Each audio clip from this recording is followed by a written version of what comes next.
You know, voters tell pollsters all over the country and here in Pennsylvania that immigration is one of the key issues that they're looking at this election, and specifically the influx of illegal immigrants from more than 150 countries. How many illegal immigrants would you estimate your administration has released into the country over the last 3.5 years? Well, I'm glad you raised the issue of immigration because I agree with you. It is a topic of discussion that people want to rightly have. And you know what I'm going to talk about. Yeah, but right just a number. Do you think it's 1 million, 3 million? Brett, let's just get to the point. Okay, the point is that we have a broken immigration system that needs to be repaired. So your Homeland Security Secretary said that. I like this guy. I didn't expect for him to be this tough. I said on the Millionaire Morning Show that, you know, this was going to be an unmitigated disaster for her. And that in no way, shape, or form was this going to benefit her because never has she been pressed. And I also said that if I ever got the opportunity to interview her, that the thing that I would, really press upon is immigration. I would spend the entire interview talking about immigration. But he is not letting her skate past it. He's not going to let her word salad her way through it. He just pressing her. That 85% of apprehensions. I'm not finished. We have an it's a rough estimate of 6 million people have been released into the country. And let me just finish. I'll get to the question. I promise you. I was beginning to answer. And when you came into office, your administration immediately reversed a number of Trump border policies. Most significantly, the policy that required illegal immigrants to be detained through deportation, either in the U.S. or in Mexico. And you switched that policy. They were released from custody awaiting trial. So instead, included in those were a large number of single men, adult men, who went on to commit heinous crimes. So looking back, do you regret the decision to terminate Remain in Mexico at the beginning of your administration? At the beginning of our administration, within practically hours of taking the oath, the first bill that we offered Congress, before we worked on infrastructure, before the Inflation Reduction Act, before the Chips and Science Act, before the Bipartisan Safer Communities Act, the first bill, practically within hours of taking the oath, was a bill to fix our immigration system. Yes, ma'am. It was called the U.S. Citizenship Act of 2021. Exactly. It was essentially a pathway to citizenship for the... Yes, ma'am. May I finish responding? He not having no games. No games. Finally showed up to hostile territory after everybody started casting their votes. 19 days before the election. And he not playing no games. Full court pressure. Before I even give my thoughts, I'm going to just let this play out a little bit. But before we get into it, make sure y'all tap into the Patreon. Link is in the description. Also, Teach Hanley, 40% off your first order plus 20% off life. And then come and kick it with me in person November 2nd in Atlanta, December 14th in Detroit. Put Anton in the discount code, and we're going to kick it in person. Let's go. But you have to let me finish. You had the White House and the House and the Senate, and they didn't bring up that bill. I'm responding to the point you're raising, and I'd like to finish. Yes, ma'am. We recognized from day one that, to the point of this being your first question, it is a priority for us as a nation and for the American people. And our focus has been on fixing a problem. And from day one, then, we have done a number of things, including to address our asylum system and put more resources, getting more judges, what we needed to do to tighten up penalties and increase penalties for illegal crossings, what we needed to do to deal with points of entry between border entry points. That's the work we did, and we worked on supporting what was a bipartisan effort, including some of the most conservative members of the United States Congress, to actually strengthen the border. That border bill would have put 1,500 more border agents at the border, which is why I believe the Border Patrol agents supported the bill. It would have... The question that he's asking is prior to 2023, them trying to pull this off because they knew that it was an election coming. But why did they let all of these people in prior to that is the question. And I don't think he's going to let her get away with it, considering what he's been pressing her for thus far. allowed us to stem the flow of fentanyl coming into the United States, which is a scourge affecting people of every background, every geographic location in our country, killing people.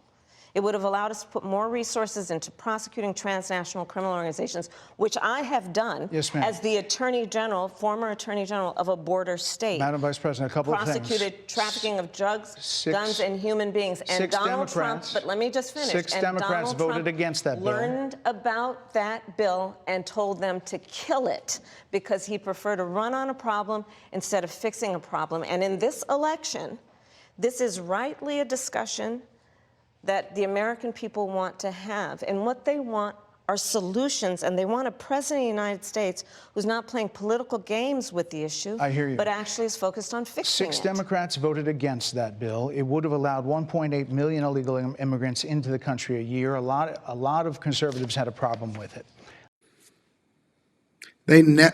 Thank you for somebody finally bringing forth real conversation and not letting her just continue to word salad her way through this conversation.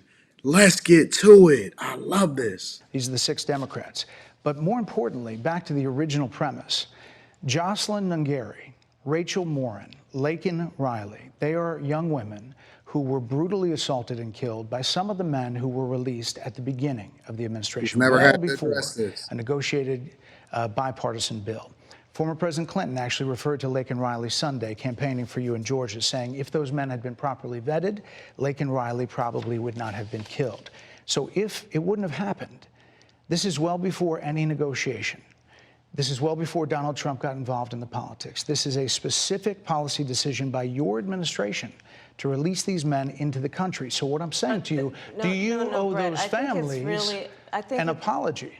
Let me just say, first of all, those are tragic cases. There's no question about that. But is it your responsibility? And we don't want to hear all of that. We want to hear an apology for Laken Riley and the rest of these women that ultimately suffered at the hands of the border policies that you guys reversed and neglected and then sued Texas for in order to let people into this country illegally. There's no question about that. And I can't imagine the pain that the families of those victims have experienced for a loss that should not have occurred. So that is true.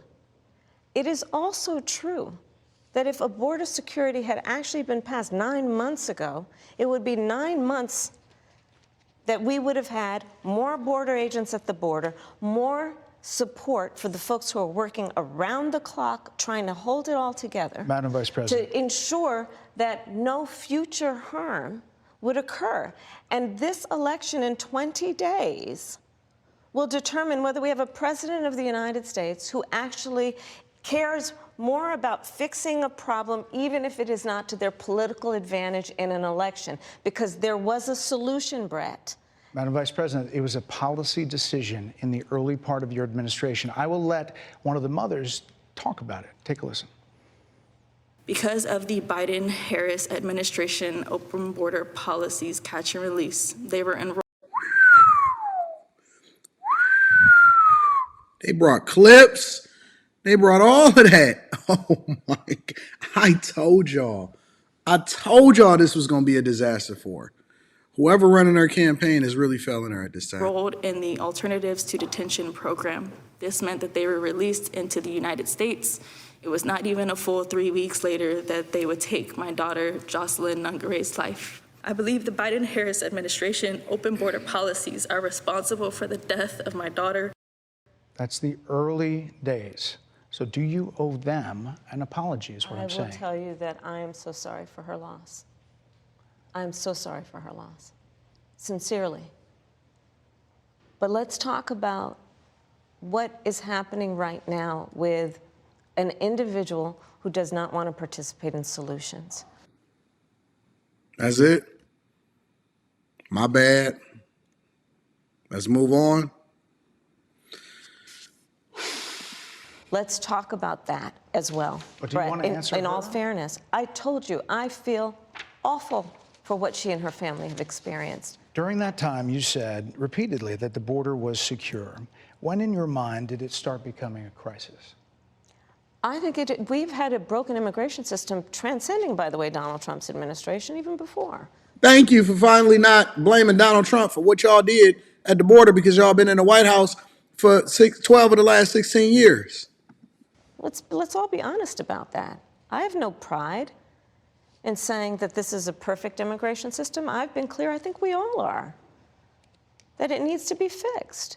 We need more. I was just down at the border talking with border agents, and they will tell you, and I'm sure you probably, I know you investigate and you are a serious journalist. They will tell you, we need more judges. We need to process those cases faster. We need the support for those cases that should be prosecuted. They need more resources, and Congress ultimately is the only place that's going to get fixed, Brett. Well, that's how this system works. That's the premise of this question. There were 90-plus executive orders that were rescinded in the first days. Many of those were Trump border policies. I'm not going to stay here because there's other things to talk about, but you frequently talked to the Border Patrol Union for support of that bipartisan bill, and they did. They supported it. But they also just endorsed Donald Trump and said, you've been, quote, a failure with border security. Why do you think they said that? I think they're frustrated, and I get it. They want support. They want support, and that's what that border security bill would have done. These guys down at the border, these men and women, they're working hard. They're working around the clock. I get it. There's a lot of people that... You get it? Y'all get it? We're going to do a whole live stream breaking this down all tomorrow. Our Thursday live stream on the Millionaire Morning Show is going to be dedicated. All Thursday is going to be dedicated to Kamala Harris and evaluating this Fox interview. And I see that they only gave them 25 minutes. However, we going to get there. We going to break it down, every single clip, every single minute of it. I think that this is an unmitigated disaster, and she was not ready. Let me know what y'all think inside of the comments. Again, make sure y'all tap into the Patreon. Link is in the description. Teach Hanley 40% off your first order, 20% off for life. And then last but not least, make sure you guys get your tickets. I love y'all. I appreciate y'all. Discount code Anton.